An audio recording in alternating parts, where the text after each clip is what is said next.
Hello everybody and welcome to part 7 of the Dragon Ball Z Budokai Free Let's Play! Well, we have finally escaped the clutches of Dragon Universe mode, so I can stop fumbling over those awkward cutscenes. So now we're getting into the really fun stuff. We're going to be doing a lot of versus mode stuff and showing off some cool ultimate moves. But first, I just want to quickly show off the training mode in this game. And they actually have this really in-depth tutorial with, characters and dialogue and things like that, which actually teaches you the mechanics. But what I wanted to show off, of course, most of that's pretty basic. In this particular tutorial, we have a fully 3D model of Bulma. And, she doesn't actually react to anything, but I can walk over to her, I can punch her, I can, jump around her. She doesn't actually have any animations or anything, but, it's a full 3D model. And what this led to many people wondering is Bulma, or was Bulma rather, going to be a playable character at any point? And the answer seems to be yes. Because there's a behind-the-scenes video where Tiffany Volmer, who is Bulma's English voice actress, she basically recorded all these different battle sounds, all those sort of things. There is actually a hidden capsule in the game that you can only unlock through cheats, which actually is called the Bulma Capsule, and it is a capsule that, presumably was meant to unlock Bulma as a playable character. And, hackers have actually managed to incorporate Bulma's costume and animations into Vidal's character. But, unfortunately, of course, we don't really know what she would have been like, but the fact that Bulma has never been made a playable character is something that really, it's something I'd love to see. Because she can have so much variety using capsule powers and as different abilities, flying around with a jetpack, using some kind of mech. There's so many things you could do with Bulma, and it's kind of a shame that we missed out on that in this game. Because that would have been really cool.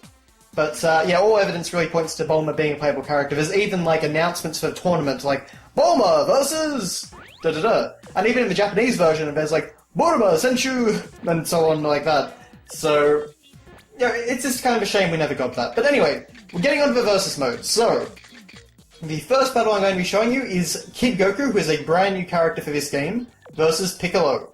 And I've just been kind of showing off some of the alternate costumes that are available.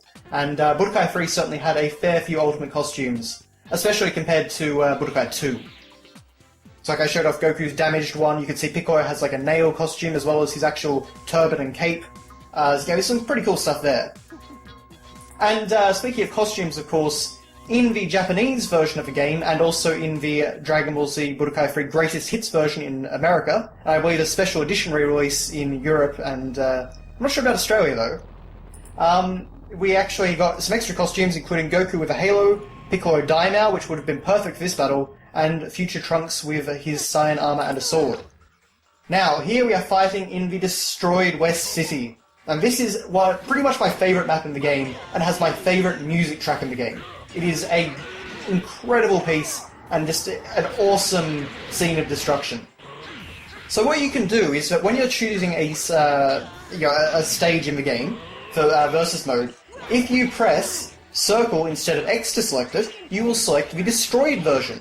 So pretty much every stage has a destroyed version. Some of them are the same, but there are several different destroyed map variants. And it is really, really cool that they did this, even though it doesn't, we didn't really see that in the Dragon Universe mode. But in versus mode, this means several things. For example, you can actually destroy environments with ultimate attacks, and I'm going to show you that off in a different part.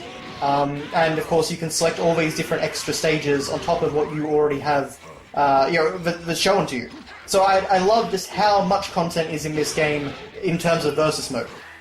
Now in terms of Kid Goku, you can actually see that he has Kamehameha and he has Rock, Paper, Scissors Fist. Or I believe Rochambeau Fist in Japanese. And Kid Goku is not the most powerful character. He does have a few unique things, but he's got very limited reach, and, he's if he fires a Ki Blast, he can't really volley them in quick succession as much as other characters, so he does have a number of limitations. And certainly I was getting my ass beat by Piccolo in several of these matches. I did have the computer set on, either hard or very hard, I can't quite remember. But anyway, so the really neat thing about Kid Goku is that he can use his Nuibo, the power pole for English-speaking, people that know the dub. And this kind of gives him a way to overcome the limited range, if you know how to use it. I honestly do not, but if you can actually use it consistently, you can really keep an opponent at bay very successfully with the Noibo, and you can kind of whack them far away, you can do some really heavy hits with it. And I just love that they incorporated it into his fighting style. And the other thing, of course, we have is his ultimate attack. And this is my favourite ultimate attack in the game, that's why I want to start off with it. This is just so cool, this blew my mind when I was a kid, because I had not seen the Piccolo Dynamo arc of Dragon Ball. I had only seen mainly Z stuff and maybe some early Dragon Ball. So the fact that you punch a hole through your opponent, and that looked, you get the Zaru popping up over Goku and things like that. It was so cool to me when I first played this game. And even now I still think that this looks fantastic. Okay, so now we're exploring another destroyed stage. This is Destroyed Namek. And this is a really cool looking stage. Not quite as cool as the version of this stage in Burst Limit for the PS3 and Xbox 360, but still a pretty cool one. Okay, so now I'm going to be showing off Future Trunks versus Cooler. And this is actually going to be a pretty tricky battle because for some reason the computer is really, really good with Cooler. The difficulty settings for Versus Mode AI are rather deceptive in my opinion because sometimes you set a thing to very hard, sometimes the computer will play very hard, like this as you can see, and other times the computer will really take it easy on you. And it seems to be dependent partially on character. But, it's just one of those things. It seems to be that whenever Cooler goes into his final form, that is when the computer just kind of, throws down the gloves and starts just really pummeling you. As you can see. Thankfully I managed to defend on this one, but he is a tough customer indeed. But this will actually let me show off some more higher level gameplay. If not by me, at least by the computer. So you can see I'm really trying to give it my all there, like volleying, key blast stack, all that sort of cool stuff. Now, I do actually have some interesting trivia on Cooler, and it's something that really only came out in the English-speaking fandom very, very recently.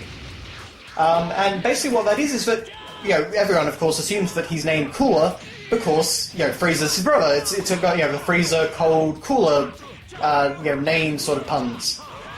But, thanks to a interview translated by Kanzen Shu of the Jump Gold Selection Dragon Ball Z Anime Special 2 interview, basically, it turns out that the reason he's named Cooler is because Koyama, who was one of the people working on the anime, or working on the movie, was talking about how he'd eaten something called ice cream manju back when he was in Kiryu. And Morishita-san said that he remembered that sort of thing too. Since Morishita-san is from Shizuoka, I asked him if they say Kuzura or something in Shizuoka, and he said, no, we say Kura. There's no zoo. So Cooler! And we ended up saying, let's just go with that then. And then, of course, the interviewer says, well, I thought he was Cooler because he was Frieza's older brother. And then Morishita says, well, that's caught up in there too, but it's spelled Ku-ra, not Ku-ra. So it's got that extra U sound in there, but yes, as it turns out, it's actually not as simple a name, name relation as you would think. It's one of those really bizarre things that you learn in old Japanese interviews from the early 90s. But, I love reading stuff like that. There's still so much to really learn about the series. Now, the cool thing with Trunks here is that, as you've probably seen, of course, I can't say for him now, as you've probably seen, like just there, for example, he can actually use his sword. And he can do some really fast sword swipes like you just saw. Unfortunately, the AI managed to dodge every single one of those blows in rapid succession, which a normal player cannot usually do. But it's a really fast attack and quite damaging if all of them connect. But the thing is, of course, here we have Cooler's Dragon Rush, which looks very cool. It's like a play on Frieza's third form attack. And but anyway, so Trunks' sword, it's got that really fast, quick, rapid succession attack. But then after that, you have a cooldown where he kind of twirls it around and puts it back in its sheath. And I really like the fact that they kind of do that. I like that it's kind of, what would you say? It's got good points and bad points for sword. But I just love the fact that they actually incorporate that into his character, and it does also, it's another sort of thing that makes him feel unique. Okay, so now we're showing off Cooler's spaceship.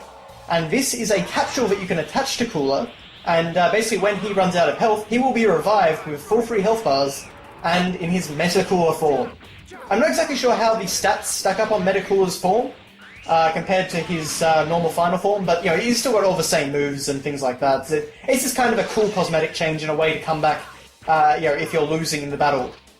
Rather, honestly, it's a bit overpowered in a lot of ways. But yeah, you see, if I actually land the sword, then the enemy gets knocked away, so my cooldown doesn't matter. But if I bugger it up, well then I am very, very vulnerable. I really do like that trade-off. But anyway, so of course the main thing I'm trying to do now is show off my ultimate attack. And the tricky part, of course, about showing off your ultimate attack in against a very hard computer is that they are trying very hard to not let you do it. But of course we get Burning Attack! And so of course he jumps, and it's just like Frieza, but I figured I'd do it with Cooler for something a little bit different. And again, it looks awesome. Especially when you KO him properly like that. Because then you can see the Scouter UI up the top right actually blows up. Because you are overwhelming it with power. That's just a really nice touch, I think.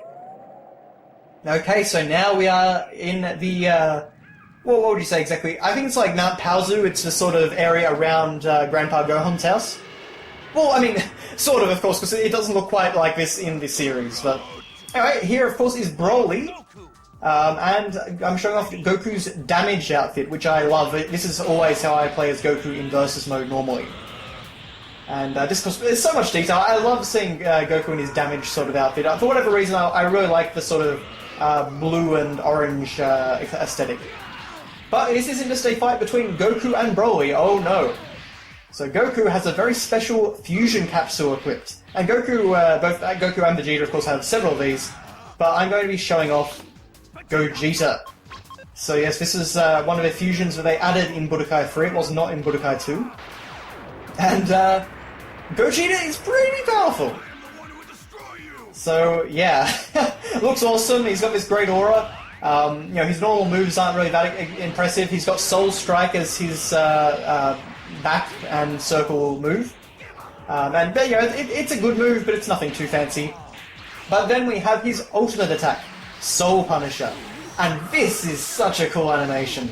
You can just see, he just really wrecks Broly. It's basically one for one with his attack that he does on Janemba in movie 12, but it just looks so cool. And then, Broly rushes at him, and gets blown up. Unfortunately, didn't actually quite kill him, but I still think a very cool move nonetheless. I'll be showing off a bit more of Broly later on because he is a very fun to use character. But anyway, that is your look at the Versus mode. So I will see you in Part 8 for some more ultimate attacks and some more new characters. So thank you very much for watching, guys, and I'll see you next time.